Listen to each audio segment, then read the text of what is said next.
Welcome guys, so today I'm going to show you how you can pair your wireless speaker Harman Kardon Onyx Studio 6 with your Android smartphone.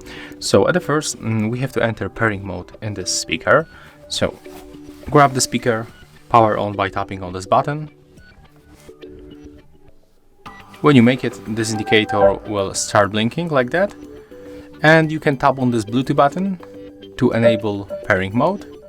When you make it, this indicator will be blinking like that quickly. So right now we have to go for the Bluetooth settings on our Android smartphone.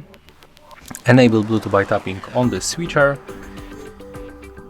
And as you can see, I just previously connected this speaker, but of course I'm going to show you step by step. So on the available devices list, we will find this speaker, so we have to basically tap on it to accept the pairing request.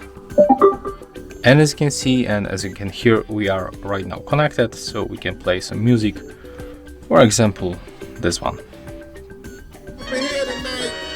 No fighting. As you can hear, the sound comes from the speaker, and that's how easy you can connect your Harman Kardon Onyx Studio 6 with Android device. So if you find it helpful, remember to leave a like, comment and subscribe.